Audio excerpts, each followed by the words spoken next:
Hi, my name's Carter. I'm with the Fernandez Lab at Georgia Tech, and I'd like to talk about liquid chromatography mass spectrometry based metabolomics.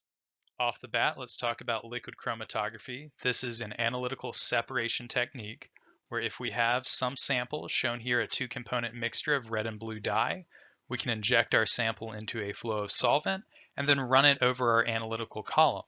Now, based on how much each component in our mixture wants to stick to the stationary phase of our column, each will have a different velocity through the column, and this will begin to separate out our different components. This separation takes place on the minute time scale, and now if we place a detector at the end of our column, we can see at what time each component comes off the column. This is a non-destructive technique, so we are left with liquid at the end. Now, mass spectrometry is another analytical technique where we can take a liquid sample and through electrospray ionization, we can form a bunch of gas phase ions out of the things that were in our liquid. These gas phase ions are great because we can move them around using just electric fields. And as shown here in a time of flight mass spectrometer, if we bundle up our ions and then give them all an equivalent push down our flight tube, our larger ions will travel more slowly and our smaller ions will travel more quickly.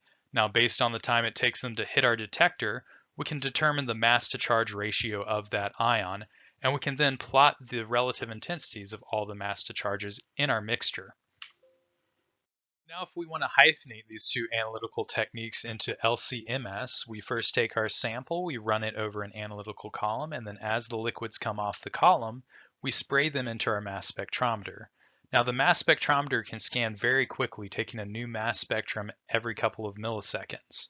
So we plot this data as a total ion chromatogram, where at every time point as liquids are coming off the column, we plot the intensity of all of the ions which are hitting the detector at that time point. At a single time point, we can now look at the mass spectrum, and we can look at the relative intensity of all of the different mass to charges that are hitting our detector. Now, if we select a single mass, we can look at the chromatogram of just that mass and see a single peak, which is what we call an ion feature. We know the mass to charge ratio with great accuracy, we know the retention time, and we know the relative abundance based on the area under this curve. Now, if we take a number of specimens from a control group and some disease or treatment group that we want to study, we can take a biological sample such as blood plasma, and we can do this LCMS analysis on each sample. This gives us a number of ion features and their relative abundance for each of our samples, which we can then do differential analysis on, and this will tell us which ion features are upregulated in our disease or treatment group and which are upregulated in our control group. Now, this is very useful because it gives us a tool to study how metabolism is changing in response to any number of factors. For example, we can take a bunch of healthy mice and a bunch of mice with cancer, see which features are different between the two groups, and then use that to look for a new marker indicative of early cancer. We can do this for exercise mice and lazy mice. We can do this for healthy mice and some with concussions. And we can find a number of ion features that are different between the two groups. Now, this type of study gives us tons and tons of data to sort through, but all we really have is thousands of ion features, their mass to charge ratio, and their retention time. What we really want to know is the true identity of all of these ion features, to know what metabolites are changing between our two groups. For instance, if we know that creatine is hugely upregulated in some disease, we can gain a better understanding of what biological processes are affected by the disease. Now, matching an ion feature to a metabolite is one of the most difficult steps in a metabolomics study. This annotation process begins by identifying the elemental formula of our ion feature. We can do this because of the accuracy to which we can measure the mass to charge of each ion.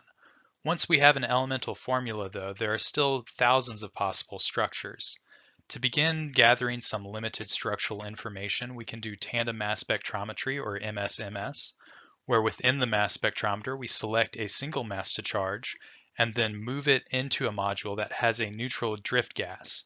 If we accelerate our ions to slam into the neutral drift gas, we can generate a number of fragment ions. If we then measure the relative intensity of all of these fragment ions, we can begin to get a few puzzle pieces of that parent ion. We call this a product ion spectrum. Now, this product ion spectrum generally doesn't allow for full structural elucidation, but it does serve as a good molecular fingerprint. So if we take our spectrum for an unknown ion feature and search it against a reference library that has spectra for thousands of known molecules, we can potentially annotate our feature that way. The problem is that generally 10% or less of the features that we measure can be annotated through this process.